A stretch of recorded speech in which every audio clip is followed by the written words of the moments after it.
बात करेंगे हिंदू राष्ट्र पर असदुद्दीन ओवैसी के चैलेंज की, लेकिन शुरुआत करेंगे 9 बजे की 4 बड़ी खबरों के साथ। इस वक्त की पहली बड़ी खबर त्रिपुरा से है, जहां विधानसभा चुनाव के लिए मतदान हो रहा है। सभी 60 सीटों पर सुबह 7 बजे से ही वोटिंग जारी है। दूसरी अहम खबर है, इसमें बात करेंगे धर्म के नाम पर छिड़ी जंग की। एआईएमआईएम के अध्यक्ष असदुद्दीन ओवैसी ने हिंदू राष्ट्र के मुद्दे पर हमला बोला है। और तीसरी खबर में BCCI chief selector Chetan Sharma की बात करेंगे। तो इतने बड़े खुलासे के बाद बीसीसीआई ने अभी तक चेतन शर्मा पर कार्रवाई नहीं की है। सूत्रों से मिली जानकारी के मुताबिक चेतन शर्मा को अपने बचाव के लिए एक मौका मिल सकता है।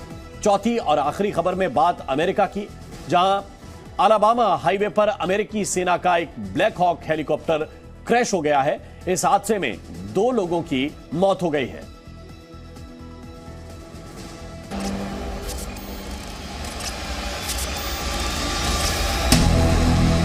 बाबा की बात भड़के भाईजान। मस्तक पर तिलक लगाएगा तो संविधान में सुधार होगा और भारत हिंदू राष्ट्र बनेगा। अब की बार हिंदू राष्ट्र पर आर पार। कैसे आप कह सकते हैं कि इस देश को ऐसा बना देंगे? कैसे बनाएंगे आप? ओवैसी ने साधा मोदी पर निशाना। अम्बेडकर के संविधान को जला देंगे क्या? जलाकर कोई संविधान बनाएंगे क्या? हिंदू राष्ट्र पर ओवैसी का चैलेंज। तो हिंदू राष्ट्र पर ओवैसी के चैलेंज की बात करें, लेकिन उससे पहले बात करते हैं बुलडोजर पॉलिटिक्स की, क्योंकि कानपुर हादसे में अतिक्रमण के दौरान हुए हादसे पर ओवैसी का बयान आया। ओवैसी ने कहा कि बुलडोजर पॉलिटिक्स में मां बेटी जल गई। साथ ही ओवैसी ने कहा कि आप सिर्फ बर्बादी की बात करते हैं, जोड़ने की बात नहीं करते। कानपुर में जो घटना घटी उसको लेकर असदुद्दीन ओवैसी ने सरकार पर निशाना साधा है और उन्होंने कहा है कि बुलडोजर पॉलिटिक्स में मां बेटी जिंदा जल गई। साथ ही ओवैसी ने यह भी कहा कि आप लोग सिर्फ बर्बादी की बात करते हैं, जोड़ने की बात नहीं करते।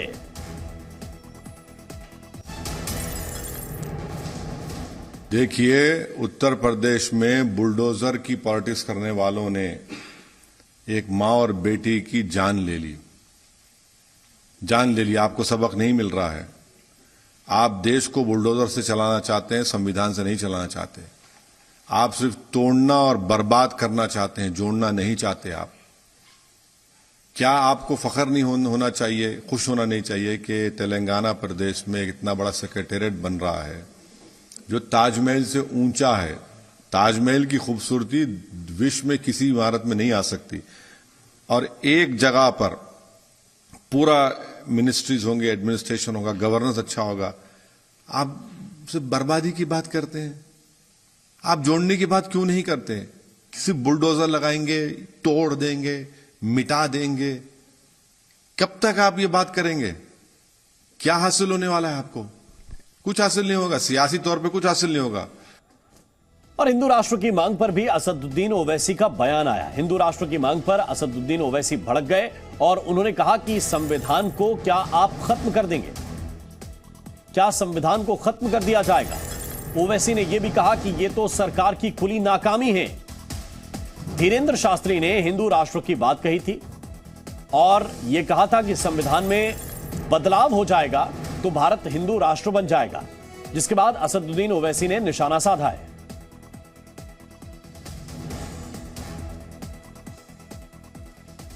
तो बागेश्वर धाम के प्रमुख धीरेंद्र शास्त्री और ओवैसी ने क्या कहा है, दोनों की बात आपको सुनाते हैं।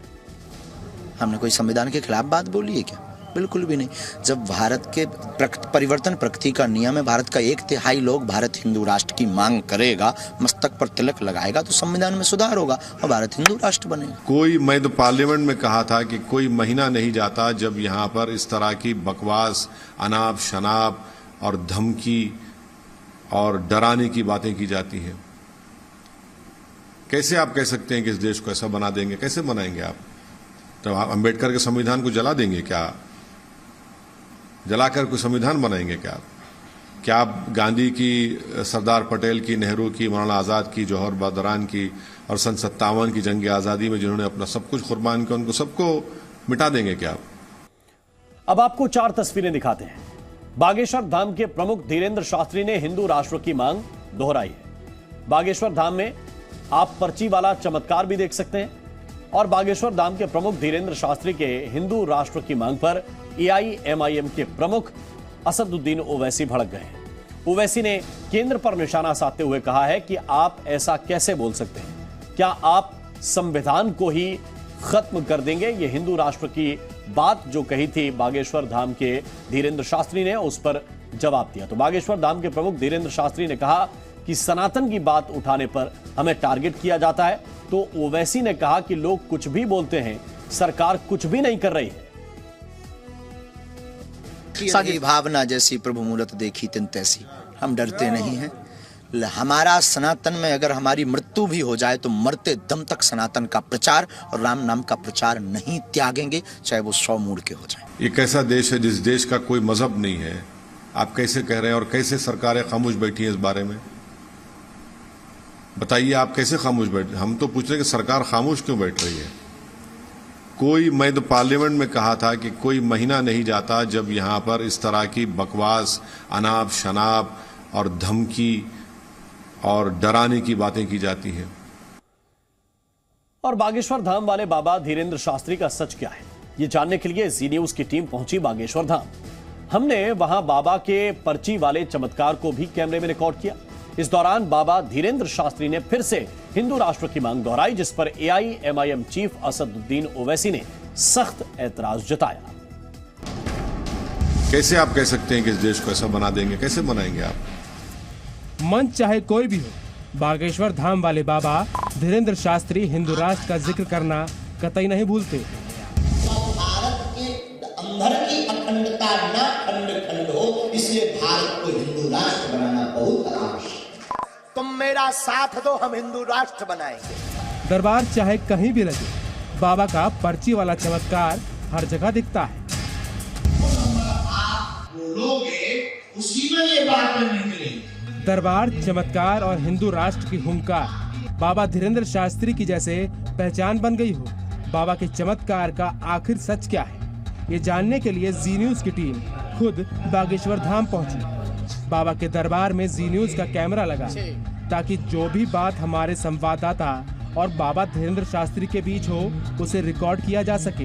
हमारा मकसद था बाबा की चमत्कारी शक्तियों को कैमरे में कैद करना, पर्ची वाले चमत्कार को खुद से परखना और ये पता लगाना कि कहीं ये माइंड रीडिंग तो नहीं है।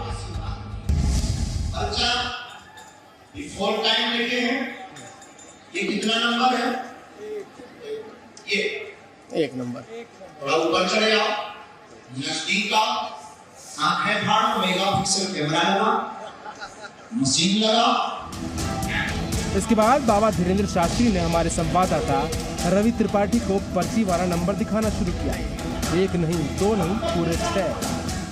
यहीं से पढ़ो, कितना नंबर है? 1 नंबर।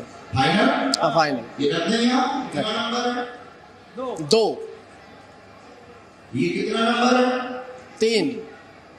यहाँ पे, यहाँ 6 पर्चा, ये दफ्ती, ये उसके ऊपर रखी, 3 आप। इसके बाद बाबा ने हमारे रिपोर्टर रवि त्रिपाठी को 3 लोगों को भीड़ में से चुनने को कहा। हमारे संवाददाता ने ठीक वैसा ही किया। वे रैंडमली 3 लोगों को चुनकर लाए। और ऐसा 3 लोगों का काम कहा गया था बाबा की तरफ से कि आप 3 लोग सेलेक्ट करके लाए। हम 3 लोग सेलेक्ट करके लाए हैं। एक ये शख्स जो बाहर खड़े थे, एक ये लड़की है जो कहीं से आई है, और तीसरा ये शख्स जिनके हाथ में बच्चा है। तो हमें लगा कि इन तीनों को मौका मिलना चाहिए और तीनों के जरिए पता चलेगा कि आखिर वाकई चमत्कार है या सिर्फ और सिर्फ ये सब दावा किया जाता है। हम देखना चाहेंगे बाबा क्या कहते हैं, बाबा इनके बारे में क्या क्या बताते हैं। फिर सबसे पहले बाबा धीरेन्द्र शास्त्री के पास सवाल पूछने के लिए इस छात्र को भेजा गया। क्या विषय है? चल रहा 8 साल से मम्मी चल रहा है, कई से तब बीत गया है। मम्मी का शरीर में बहुत दर्द रहता है, शुगर बीपी। आप पहली बार आए? जी। कहाँ से आए? रांची झारखंड। इनको जानती हैं? तो दरबार में कितनी बार आ चुकी हैं? पहली बार। पहले। आपने ये बातें पहले से बताई? नहीं। अब आपको पत्रकार करता है, ठीक है? इन्होंने ये जो बात बोली, बिल्कुल उसके आगे भी हो सकता है हमारे पर्चे में 1 नंबर से 6 नंबर तक की हमारे पास परीक्षा बिल्कुल है। इनके लिए कौन सा नंबर निकालें, जो नंबर आप बोलोगे उसी में ये बातें निकलेंगी। 4 नंबर। 4 नंबर, हाँ 3 निकाल। लेकिन अब चलिए उस बात की भी चर्चा कर लेते हैं जिन्हें लेकर इन दिनों काफी हो हंगामा मचा हुआ है। जी न्यूज के साथ बात करते हुए बाबा धीरेन्द्र शास्त्री ने एक बार फिर हिंदू राष्ट्र की बात दोहराई, लेकिन बाबा के इस बयान से AIMIM चीफ असदुद्दीन ओवैसी भड़क उठे। ओवैसी ने सवाल किया, क्या अंबेडकर के संविधान को जला देंगे क्या? ये कैसा देश है जिस देश का कोई मजहब नहीं है, आप कैसे कह रहे हैं? और कैसे सरकारें खामोश बैठी है इस बारे में? बताइए, आप कैसे खामोश बैठे? हम तो पूछ रहे हैं कि सरकार खामोश क्यों बैठ रही है? बागेश्वर धाम से रवि त्रिपाठी के साथ ब्यूरो रिपोर्ट, जी मीडिया।